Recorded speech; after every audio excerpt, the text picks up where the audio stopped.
This program is sponsored by National Pension System NPS. For a secured future, NPS जरूरी है.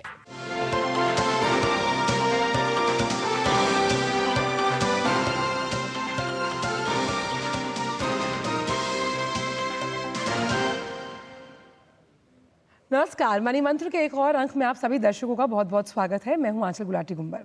तो आज के इस अंक में हम बात करने वाले हैं प्रोविडेंट फंड को लेकर, यानी कि आपकी भविष्य की निधि और उसकी जो तमाम विभिन्न योजनाएं हैं उसे लेकर भी। तो कर्मचारियों के लिए जो प्रोविडेंट फंड है वो बेहद ज़रूरी होता है।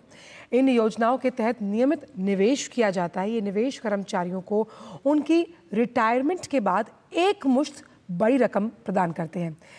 लेकिन क्या आप जानते हैं कि पीएफ स्कीम्स कितने प्रकार की होती हैं और भविष्य निधि योजना में कर्मचारी ईपीएफ, पीपीएफ और जीपीएफ के लिहाज से निवेश कर सकते हैं? तो इन तमाम बातों पर हम करेंगे चर्चा। हमारे साथ विशिष्ट मेहमान भी जुड़ेंगे, लेकिन आइए अपने विशिष्ट मेहमान से मंथन करने से पहले एक बार समझते हैं कि आखिरकार वो विभिन्न योजनाएं क्या हैं। जैसा कि मैंने आपको शुरुआत में बताया कि ईपीएफ की अगर हम बात करें तो ये सरकारी कर्मचारियों के अलावा नौकरी पेशा जो लोग हैं उनके भविष्य से जुड़ी हुई योजना है।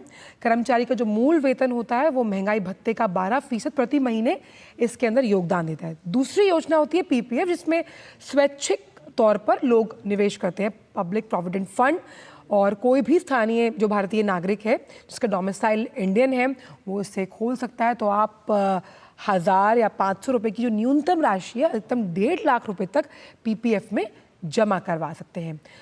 तीसरा होता है जीपीएफ, सामान्य भविष्य निधि योजना। ये केंद्र सरकार के कर्मचारियों के लिए इसका प्रावधान होता है और इस स्कीम में मासिक जो आपकी तनख्वाह है उसमें कम से कम 6% के आसपास आप जीपीएफ खाते में जमा करते हैं और इस तरह से आपकी एक मुश्त रकम आपको अलग अलग जो योजनाएं चलाई जा रही हैं उस लिहाज से आपको मिलती हैं। तो ये क्रिस्प ग्राफिक्स के ज़रिए हमने आपको समझाने की कोशिश की कि आखिरकार प्रोविडेंट फंड में कौन कौन सी योजनाएं आती हैं। और इसी पर चर्चा करने के लिए बेहद ख़ास मेहमान हमारे साथ मौजूद हैं। हमारे साथ इस वक्त चंद्रमौली चक्रवर्ती, एडिशनल सेंट्रल पीएफ कमिश्नर हमारे साथ मौजूद हैं। चक्रवर्ती साहब, बहुत बहुत स्वागत है आपका इस खास शो पर। सवाल पहला यही है कि प्रोविडेंट फंड को लेकर कई सवाल दर्शकों के मन में आते हैं और इस शो के ज़रिए हम चाहते हैं कि हम तमाम जानकारियाँ उन तक पहुँचाएँ। प्रोविडेंट फंड आखिर होता क्या है और ये इतना ज़रूरी क्यों है किसी भी कर्मचारी के लिए? आपको और आपके सारे दर्शकों को नमस्कार। कोशिश करूंगा कि आपके जो प्रश्न हैं उनका मैं उत्तर दे पाऊं ताकि आपके दर्शकों को कुछ इसमें से इंफॉर्मेशन मिल पाए। प्रोविडेंट फंड ज़रूरी क्यों है? हम सारी उम्र जो है एक वर्कर जो है, चाहे वो किसी भी सेक्टर में हो, गवर्नमेंट में हो, प्राइवेट में हो, वो काम करते हैं और हम सबकी ये इच्छा रहती है कि जो अपना ओल्ड एज हो वो अच्छा रहे, हम अपने ऊपर आत्मनिर्भर रहे और एक इंडिपेंडेंट ओल्ड एज हम अच्छे तरीके से बिता पाए। तो इसके लिए एक हमें एक ये चाहिए कि हमें एक निरंतर एक पेंशन रूपी कुछ पैसे भी मिल पाए हमें मंथली रेट्स पे बेसिस पे। एक मुझे एक eight the end of my retirement कई एक तरह के ऑब्लिगेशंस होते हैं। मुझे हो सकता है कि मकान का फाइनल पेमेंट करना हो सकता है मेरे कुछ और सोशल ऑब्लिगेशंस हो, उसके लिए मुझे एक मुश्त पैसे चाहिए होते हैं। तो ये जो सारे स्कीम्स हैं इन्हीं के तरफ लेके जाते हैं हमें, ताकि हम अपने आप हर महीने कुछ सेविंग करें।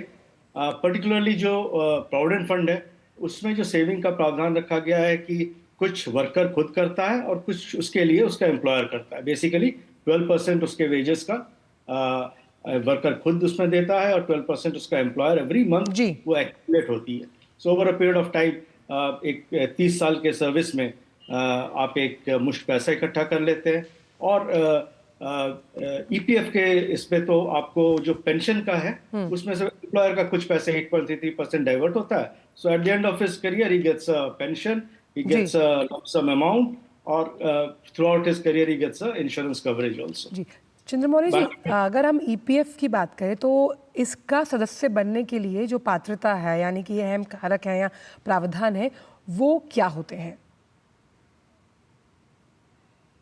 ईपीएफ जो है ये एसेंशियली उन सारे एस्टेब्लिशमेंट्स या जगह पे लगते हैं जहाँ पे 20 या उससे ज़्यादा अधिकारी वर्कर्स एम्प्लॉयड होते हैं।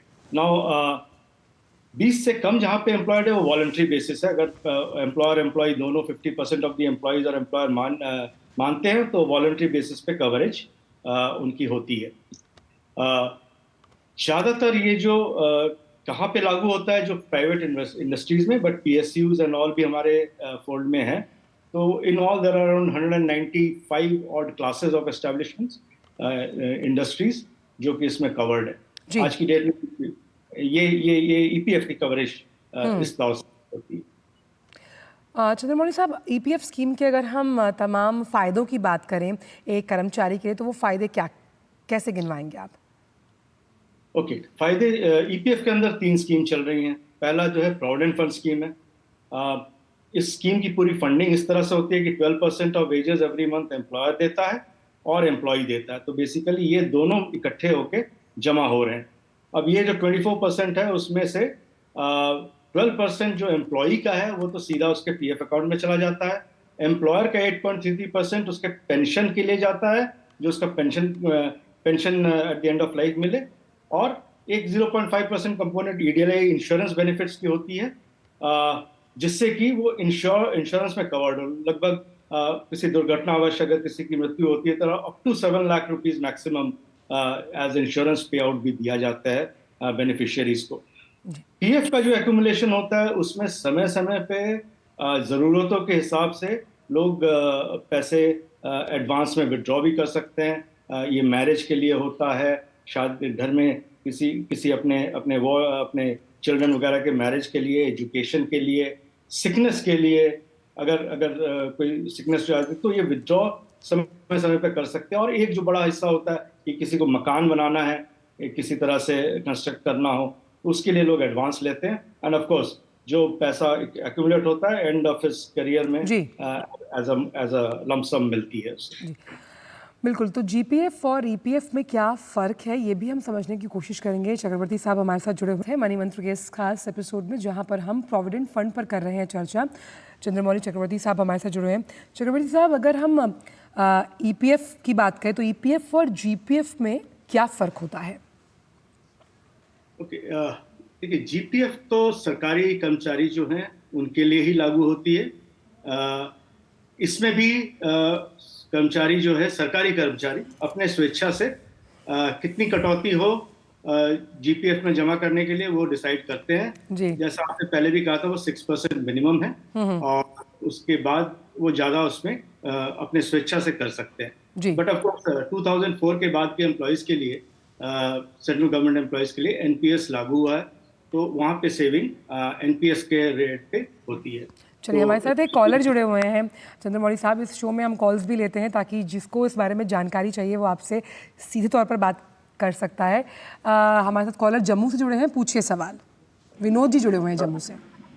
नमस्कार चंद्रमौली साहब, मैं ये जानना चाहता हूँ कि 27 जुलाई को मैंने जो है अपना ऑर्गेनाइजेशन से रिजाइन किया था, तो अब जो है इसका जो मेरा ईपीएफ विड्रॉल है, फुल विड्रॉल कब तक एप्लीकेबल होगा मेरे लिए? 27 जनवरी को आप ईपीएफ, मैंने कि संस्था जहाँ पे ईपीएफ लग रही थी वहां से रिटायर किया आपने? मैं ऑनलाइन कोशिश कर रहा था इसका, तो उसमें सिर्फ ये जो है फॉर्म 31 जो है वो अवेलेबल आता है पीएफ एडवांस के स्वरूप पर, बट वो जो टोटल विड्रॉल का जो है वो ऑप्शन नहीं आ रहा है उसमें, क्योंकि ऑनलाइन ही आजकल ये है ना प्रोविजन। ये ऑनलाइन ही होती है फॉर्म 31। ये आप चेक कर, आपने वहाँ पे छोड़ने के बाद कहीं और ज्वाइन किया क्या आपने? नहीं, अभी तक नहीं किया है मैंने, अभी तक कहीं ज्वाइन नहीं किया है, मैं अपना ही काम कर रहा हूँ। तो आपको जो है 2 महीने का वेटिंग पीरियड होती है before you can withdraw the full funds. अगर 2 महीने का पीरियड आपके छोड़ने के बाद नहीं हुई है तो आपको वेट करना पड़ेगा 2 महीने के लिए before you apply for final withdrawal. Because it's already 2 months over. July 27th was the last working day. तो August, September and now it is October going on. अभी आप कह रहे हैं कि आपको ऑप्शन नहीं दिख रहा है फाइनल विड्रॉल का, राइट? जी जी।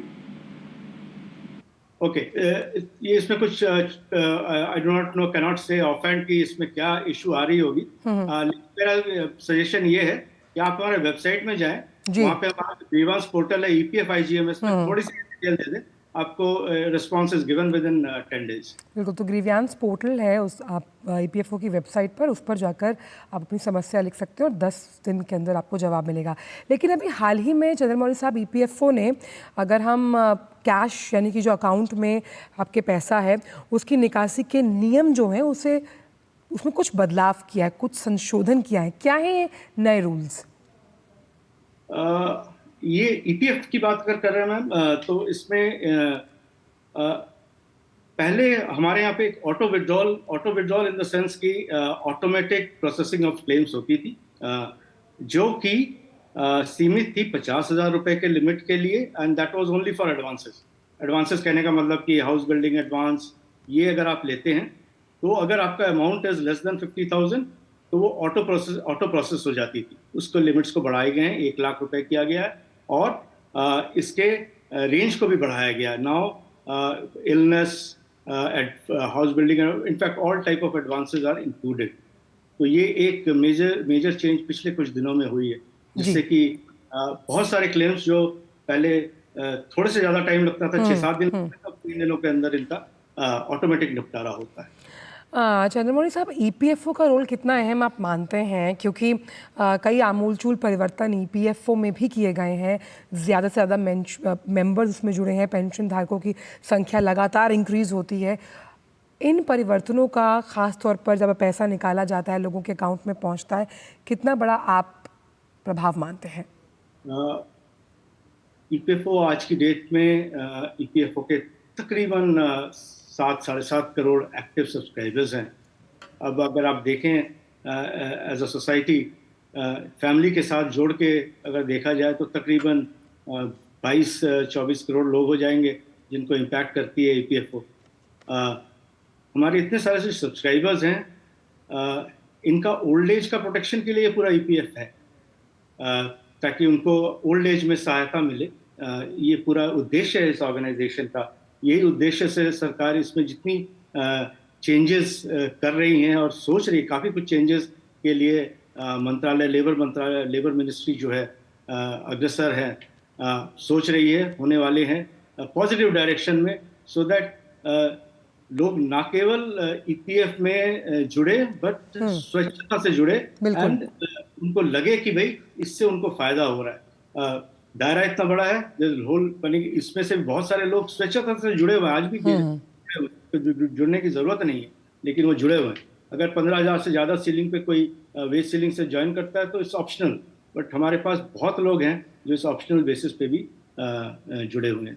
क्योंकि सब्सक्राइबर्स की जो संख्या EPFO में लगातार बढ़ रही है, 6 करोड़ को पार कर गई है। और अभी जो हाल ही में गुड न्यूज़ दिया गया वो ये है कि भाई जो EDLI स्कीम है EPFO के अंतर्गत, उसके का जो बीमा लाभ है उसको भी बढ़ाया गया है।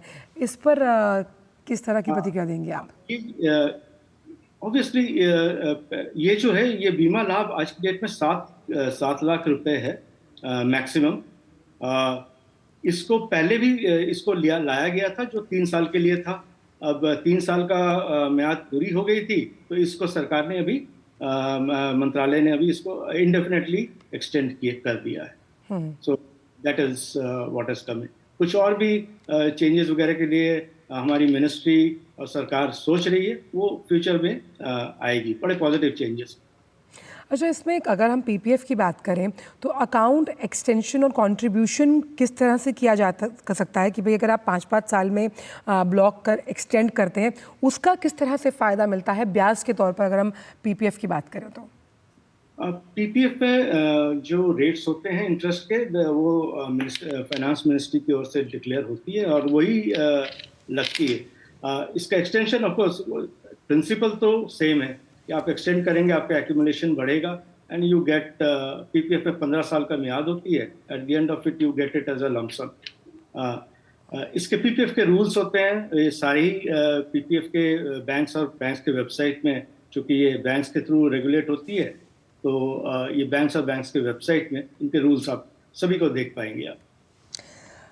चंद्रमौली साहब, एक्सटेंशन का जो तरीका है उसमें अगर हम अपना पीपीएफ मैच्योर होने के बाद भी निवेश जारी रखना चाहते हैं तो क्या करना होगा?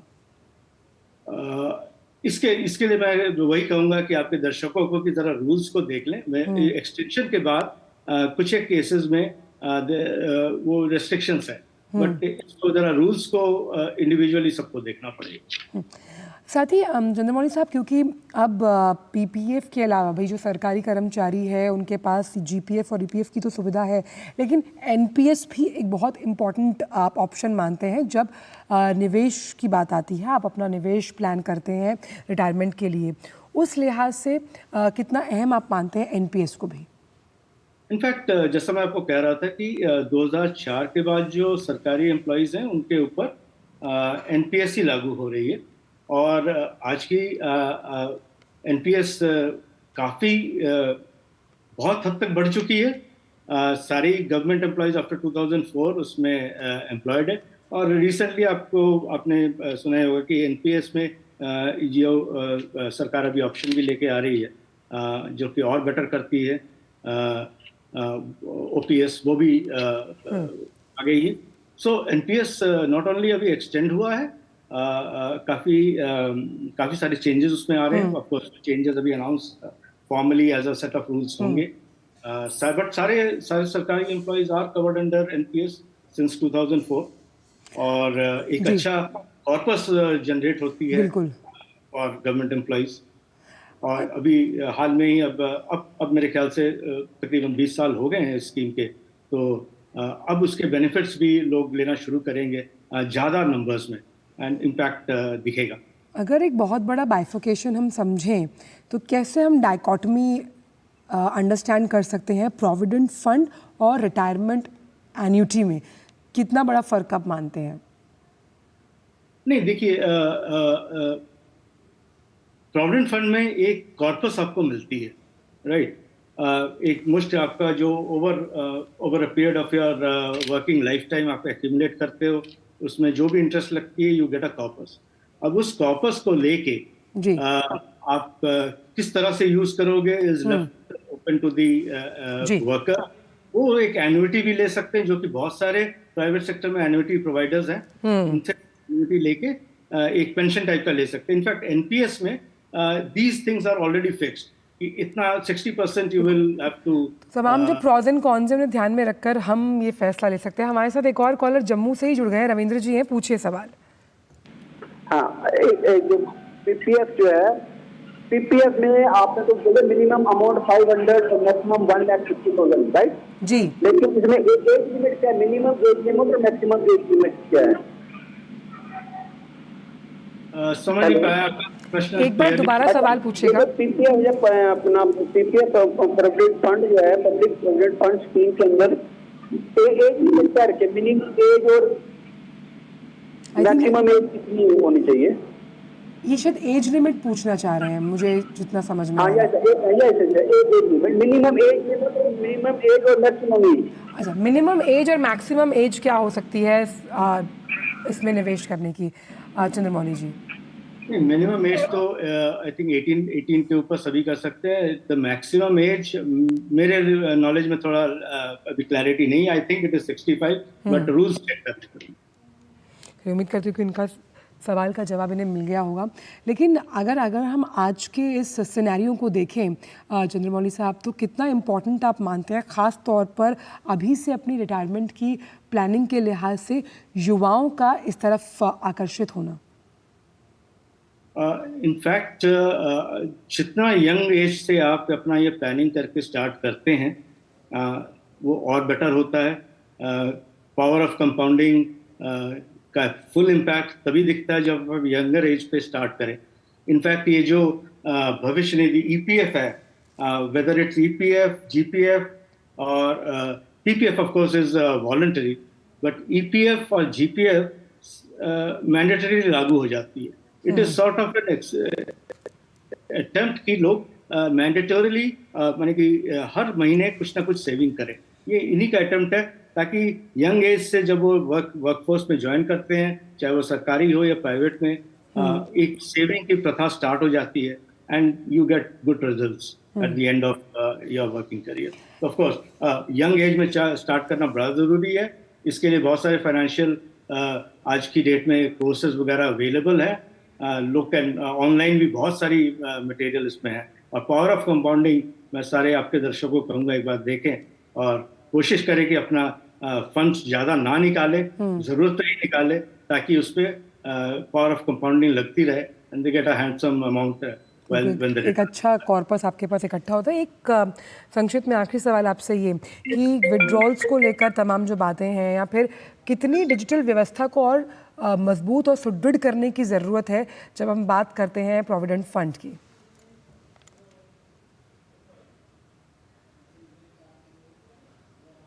आपका थोड़ा सा कहीं पे डिस्कनेक्ट हो गया था। जी, सवाल मेरा यह है कि डिजिटल व्यवस्था को कितनी मजबूत करने की ज़रूरत है जब हम ईपीएफओ में विड्रॉल्स की बात कर रहे हैं, निकासी की बात कर रहे हैं पैसे की? विड्रॉल्स आज की डेट में भी बहुत सारा withdrawals are permitted. It's still voluntary requirement basis पे ही लोग अप्लाई करते हैं। इसको थोड़ा सा अगर वो फ्यूचर को ध्यान में रखते हुए करें तो यही है कि विड्रॉल कम करें, बहुत ज़रूरत हो तभी करें, ताकि इसको इस बैंक अकाउंट की तरह ना देखा जाए, एक रिटायरमेंट कॉर्पस बिल्डअप करने के अटेम्प्ट की तरह देखा जाए।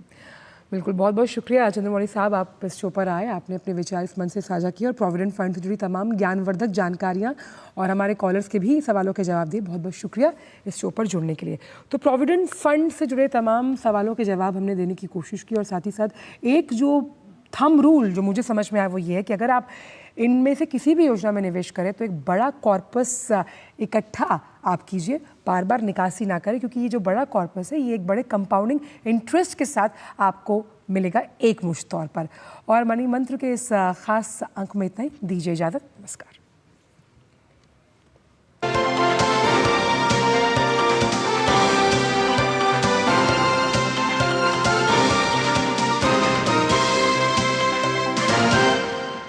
This program was sponsored by National Pension System NPS. For a secured future, NPS जरूरी है।